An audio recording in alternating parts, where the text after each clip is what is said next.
트럼프 대통령이 한미합동훈련 을지 자유의 방패 시행을 앞두고 훈련 축소를 지시했다고 밝혔습니다. 북한 김정은과 좋은 관계, 미국의 비용 부담 등을 이유로 들었습니다. 아시안과 태평양계 이민자들이 연방 이민세관 단속국에 체포되는 사례가 1년 만에 11배 이상 급증한 것으로 나타났습니다. 체포된 이민자의 절반 이상은 범죄 전력이 없는 단순 이민법 위반입니다. 국토안보부는 살인미수 혐의로 유죄 판결을 받은 한인 불체자를 한국으로 추방했다고 발표했습니다. 최근 추방한 강력범죄 전력 불체자 5명의 명단도 공개했습니다. 뉴욕시가 다음 달부터 저소득층 가정의 보육비 본인 부담금을 면제합니다. 맘다니 행정부가 추진하는 보편적 무상보육 정책의 일환입니다. 2세 아동에게 종일 연중 무상보육을 제공하는 2K 프로그램도 처음 시행합니다. 하와이주가 허리케인 랄라의 영향으로 주택과 도로가 유실되고 정전 등의 피해가 이어졌습니다. 인디애나주에서도 며칠 동안 계속된 폭풍우와 돌발 홍수로 인해 최소 7명 이상이 목숨을 잃었습니다. 이상은 오늘의 주요 뉴스입니다. 시청자 여러분 안녕하십니까? KBN 뉴스입니다. 트럼프 대통령이 오늘부터 시작되는 한미합동훈련 을지 자유의 방패 시행을 앞두고 훈련 축소를 지시했다고 밝혔는데요. 북한 김정은 국무위원장과의 좋은 관계, 미국의 비용 부담 등을 이유로 들었으며 한국이 이란 전쟁 참전 요구를 거절했다는 점도 언급했습니다. 도널드 트럼프 대통령은 어제 SNS 트루소셜에 북한의 김정은과의 매우 좋은 관계에 비춰볼 때 저는 한국과의 연합 군사연습에 미국이 참여하기로 오래전에 합의했다는 사실이 기쁘지 않다고 적었습니다. 한국 시간으로 오늘부터 시작되는 을지 자유의 방패 연합 연습을 겨냥해 불만을 드러낸 것입니다. 훈련은 오는 27일까지 진행될 예정이며 북한 군사 위협에 대한 대비 태세를 점검하는 데 초점이 맞춰져 있습니다.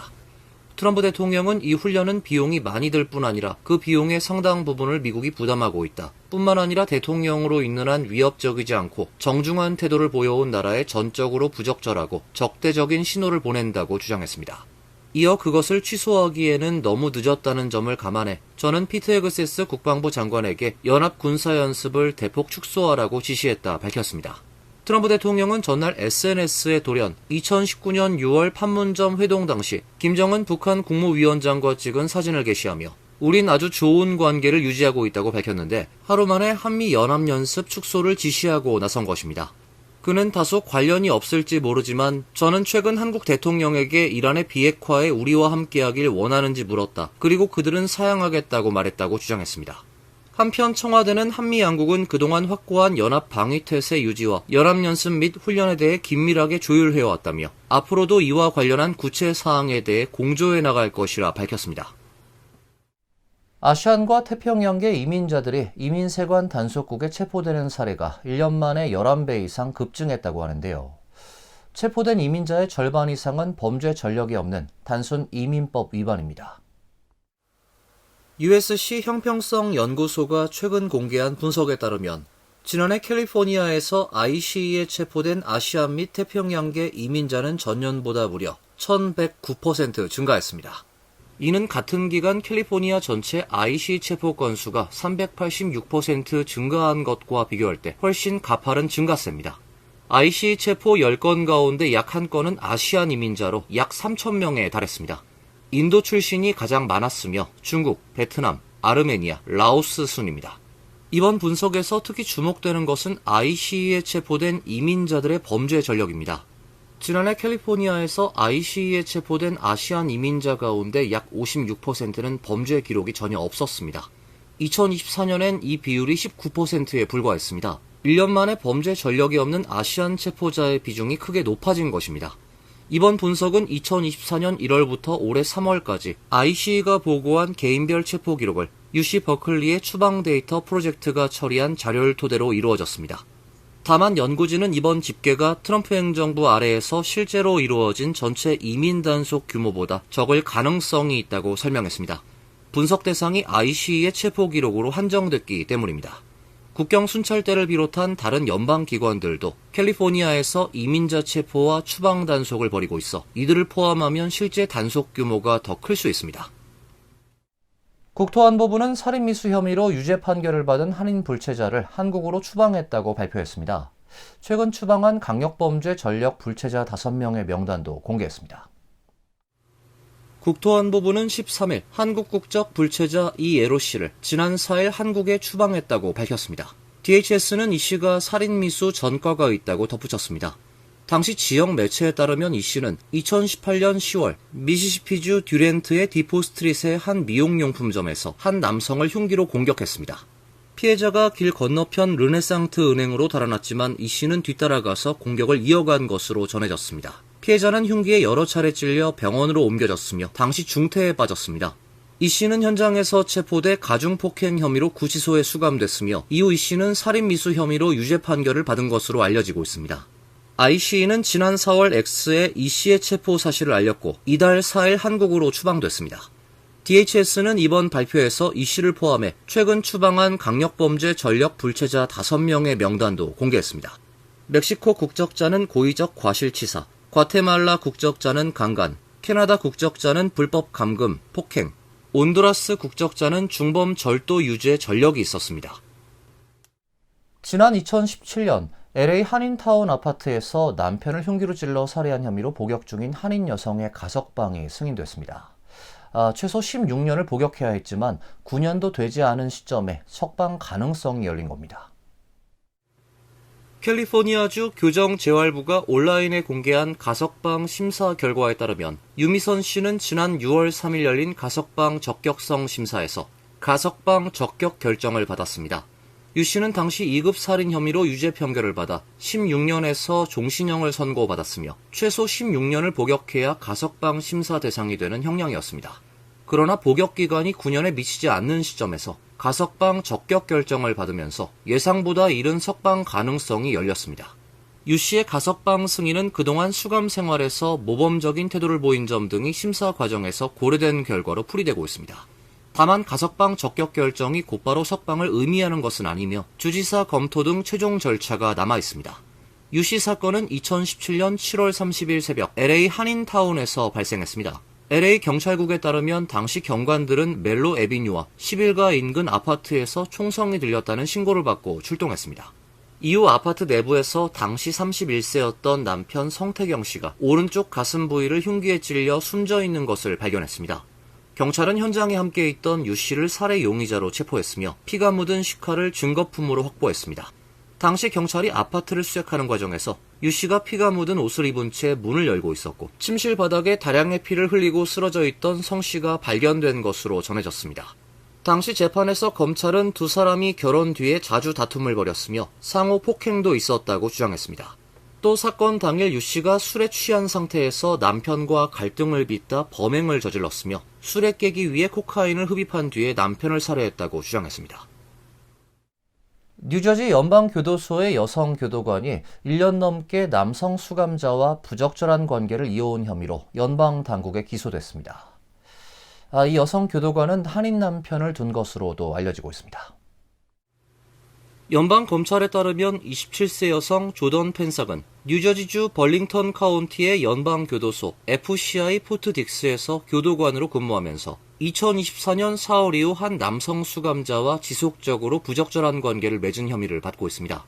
FBI 수사 보고서에 따르면 펜삭과 수감자는 교도소 내 사무실에서 여러 차례 부적절한 행위를 했으며 수감자는 다른 수감자들에게 돈을 주고 교도관이 접근하는지 감시하도록 한 것으로 조사됐습니다. 수사 과정에서 수감자가 사용한 것으로 추정되는 불법 휴대전화 2대가 압수됐으며 여기에는 두 사람이 주고받은 100건 이상의 노골적인 사진과 메시지 등이 담겨 있었던 것으로 알려졌습니다. 펜삭의 개인 전화에서도 수감자와의 관계를 인정하는 내용의 문자 메시지가 발견됐습니다. 특히 올해 1월 펜삭이 지인에게 임신 가능성을 걱정하는 내용의 메시지를 보낸 사실도 수사 보고서에 포함됐습니다. 이 과정에서 펜삭은 자신의 남편이 백인과 한일 혼혈이라는 취지의 언급도 한 것으로 알려지고 있습니다. 펜삭은 지난 10일 연방법원에 출석한 뒤에 보석으로 석방됐습니다. 연방검찰은 연방구금시설 수감자에 대한 성적 학대 혐의로 유죄가 확정될 경우 최대 15년의 징역형에 처해질 수 있다고 밝혔습니다. 뉴욕시가 다음 달부터 저소득층 가정의 보육비 본인 부담금을 면제합니다. 맘다니 행정부가 추진하는 보편적 무상보육 정책의 일환인데요. 2세 아동에게 종일 연중 무상보육을 제공하는 2K 프로그램도 처음 시행합니다. 조란맘다니 뉴욕시장은 13일 오는 9월부터 차일드케어 보조 프로그램을 이용하는 약 2만 2천 가구의 보육비 본인 부담금을 시 정부가 전액 대납한다고 발표했습니다. 기존 수혜 가정은 별도의 신청 절차 없이 자동으로 혜택을 받을 수 있습니다. 차일드케어 보조 프로그램은 뉴욕주의 지원을 받아 저소득층 가정의 보육 및 방과 후 돌봄 비용을 보조하는 제도입니다. 생후 6주부터 13세까지의 아동이 대상이며 장애 아동은 19세까지 지원받을 수 있습니다. 현재 뉴욕시에선 10만 명 이상의 아동이 보육 바우처를 이용하고 있으며 영유아 수천 명도 시 정부와 계약한 시설을 통해 종일 연장 보육 서비스를 받고 있습니다. 4인 가구 기준 연소득이 11만 4천 달러 이하이면 보육비 지원을 받을 수 있습니다. 다만 지금까진 지원 대상 가운데 공공부조를 받는 최저소득층을 제외한 일부 가정이 소득 수준에 따라 매주 최대 15달러를 본인 부담금으로 내야 했습니다. 뉴욕시는 오는 9월부터 약 2만 2천 가구가 내던 이 비용까지 대신 부담합니다. 이에 따라 현재 보육비 지원을 받고 있는 모든 가정이 별도의 비용 없이 서비스를 이용하게 됩니다. 뉴욕시는 올 가을부터 소득이나 이민신분과는 관계없이 2세 아동에게 종일 연중 무상보육을 제공하는 2K 프로그램도 처음 시행합니다. 2K에는 5,700건이 넘는 신청서가 접수돼 경쟁률이 약 3대 1에 달했습니다. 시 정부는 비어있던 보육시설 7곳을 다시 열어 3K 좌석 240개를 추가했으며 5개 보로 전역에 총 2,000개의 3K 좌석을 확충할 방침입니다. 미국 근로자 약 2,300만 명이 건강보험 혜택을 잃을까봐 그만두고 싶은 직장에 계속 머무르고 있는 것으로 나타났습니다. 특히 의료 부채가 있는 근로자 중 44%가 직장을 잃을 위기에 놓였다고 답했습니다. 폭스 비즈니스는 미국 의료센터가 낸 보고서를 인용해 직장 기반 의료보험에 가입한 근로자의 약 24%, 즉 2,300만 명가량이 이른바 직업 고착 현상을 겪고 있다고 보도했습니다. 지난 2021년 16%에서 크게 늘어난 수치입니다. 보고서는 직업 고착을 건강보험 상실 우려 때문에 이직을 원하면서도 직장에 남아있는 상태로 정의했습니다. 근로자 4명 중 1명이 건강보험 유지를 위해 떠나고 싶은 직장에 계속 다니고 있다고 답을 했다며 이는 근로자 이동성과 생산성, 창업, 임금 상승을 가로막는 강한 제약 요인이라고 설명했습니다. 이런 현상은 치솟는 의료비로 가계 형편이 팍팍해진 상황과 맞물려 나타났습니다. 응답자 절반가량은 꼭 필요한 진료나 처방약 값을 제때 내기 어렵다고 답했습니다. 향후 1년간 의료비 부담을 걱정한다고 답한 비율도 51%로 최근 5년 사이 가장 높았습니다. 형편이 어려운 근로자일수록 직장에 갇혀 있다고 느끼는 경향이 뚜렷했습니다.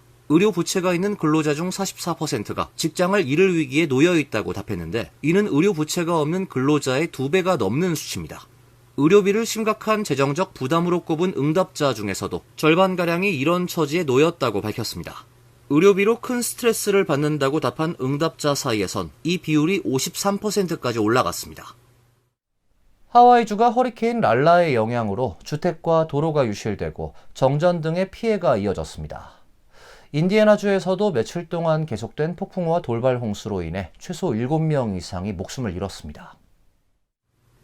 AP통신은 허리케인 랄라로 인한 폭우와 강풍으로 하와이 빅아일랜드 주택 약 100채가 쓸려나갔으며 20만 가구가 정전 피해를 봤다고 보도했습니다. 당초 국립기상청은 랄라가 빅아일랜드 남단을 강타할 것으로 예상을 했지만 어제 오후 5시께 약 30마일 떨어진 해상에서 섬을 스쳐 지나갔습니다. 랄라는 서북쪽으로 이동해 오늘 오전 8시께 하와이 제도를 벗어났습니다. 등급도 열대폭풍으로 다시 하향 조정됐습니다. 국립허리케인센터는 빅아일랜드의 홍수경보를 주의보로 낮췄습니다. 빅아일랜드에는 30인치의 비가 내렸고 일부 지역의 누적 강수량은 3피트에 달했습니다. 빅아일랜드 파알라에선 고속도로가 붕괴하면서 약 2,500명의 주민이 고립됐다는 주민의 증언도 나왔습니다. 주도 호놀룰루에서는 주택 지붕이 날아갔다는 신고만 39건이 신고됐으며 이를 포함해 각종 관련 피해 신고만 수백 건이 넘은 것으로 집계됐습니다. 한편 인디애나주에서 며칠 동안 계속된 폭풍우와 돌발 홍수로 최소 7명 이상이 목숨을 잃었습니다. 인디애나 주 정부 대변인은 지난 11일 시작된 이번 폭풍우로 주민들 가운데 4살 남아와 남성 3명, 여성 3명이 숨졌다고 발표했습니다. 주 전체 13만 가구가 현재까지 정전 상태에 있으며 한때 최고 30만 가구가 정전 상태에 놓이기도 했습니다. 이어서 간추린 소식입니다. 한국국회 외교통일위원회 소속 국민의힘 김건 의원실이 재외동포청에서 제출받은 사이버 보안 관리 관련 자료에 따르면 재외동포청 대상 해킹 시도는 개정 첫 해인 2023년 6월 5일부터 그해 말까지 221건이 발생했으며 2024년 748건, 지난해 353건, 올해는 지난달까지 4271건으로 폭증했습니다. 올해 유형별로는 홈페이지 해킹 시도가 2236건으로 전체의 52.4%를 차지했습니다. 이어 블랙 IP 1547건, 서비스 거부 352건 등입니다. 최종 경유지 기준으로는 미국이 993건으로 가장 많았습니다. 한국 291건, 일본 161건, 중국 151건입니다. 재외동포청은 2023년 개정 초기부터 관계기관 및 민간업체와 연계해 상시 모니터링과 차단 체계를 유지했다며 이를 통해 확인된 위협 IP를 선제적으로 차단했다고 밝혔습니다. 한인으로 추정되는 60대 남성이 캘리포니아 리버사이드 카운티의 한 요양시설에서 장애가 있는 성인을 상대로 성범죄를 저지른 혐의로 체포됐습니다. 리버사이드 카운티 셰리프국에 따르면 헤멧에 거주하는 62세 이모 씨는 지난 14일 이스트베일의 한 사설 요양시설에서 발생한 사건과 관련해서 체포됐습니다. 이 씨는 장애인 대상 음란 행위와 비동의 성적 접촉, 강제 성행위 등의 혐의를 받고 있습니다. 셰리프국은 지난해 6월 요양시설에서 직원과 환자 사이에 부적절한 행동이 있었다는 신고를 받고 수사를 해왔으며 올해 3월 셰리프국 특수피해자 수사대가 사건을 넘겨받아 수사를 진행하면서 추가 피해자를 확인했고 수사 끝에 이 씨를 용의자로 특정했습니다.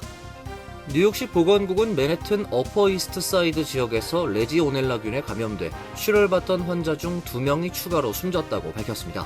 이에 따라 이번 사태로 인한 누적 사망자는 기존 7명에서 9명으로 증가했습니다. 시 보건국은 앞서 지난 3일 이번 집단 감염 사태의 공식 종식을 선언했으며 최근 3주간 추가 확진자는 발생하지 않았다고 밝혔습니다. 지난 14일 기준 입원 치료를 받고 있는 확진자는 1명입니다. 이번 어퍼이스트 사이드 집단 감염은 지난 7월 3일 첫 환자가 발생한 이후 종식 선언까지 한 달여 동안 총 92명의 확진자가 나왔습니다. 보건당국은 지역 내 쿨링타워 60곳을 대상으로 검사 및 소독 조치를 완료했습니다. 뉴욕 포스트에 따르면 뉴저지시 아일시리 모래사장에 개상어 사체 약 30마리가 떠밀려온 채 발견됐습니다. 원인을 알 수 없는 이 사건에 지역 주민들은 놀란 표정을 감추지 못했습니다. 산책을 나갔다가 이 광경을 목격한 한 여성은 갑자기 작은 모래상어들이 한데 모여있는 게 보이기 시작했다고 말했습니다. 죽은 상어들은 10개 블록에 걸쳐 흩어져 있었습니다. 전문가들에 따르면 개상어는 몸 길이가 90에서 150cm 정도 되는 작은 종으로 평소 수백 마리에서 수천 마리씩 무리를 지어 헤엄쳐 다닙니다. 몸무게는 3.6에서 10kg가량으로 가벼운 편입니다. 환율과 증권 소식입니다.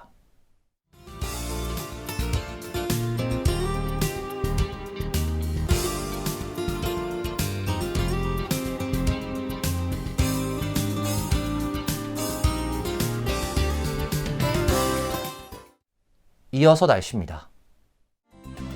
내일은 맑고 화창한 날씨가 예상됩니다. 낮 최고 기온 84도, 섭씨 29도, 밤 최저 기온 70도, 섭씨 21도로 예상됩니다. 수요일도 맑은 날씨가 이어지겠습니다. 목요일은 대체로 맑은 가운데 한두 차례 소나기가 내리겠습니다.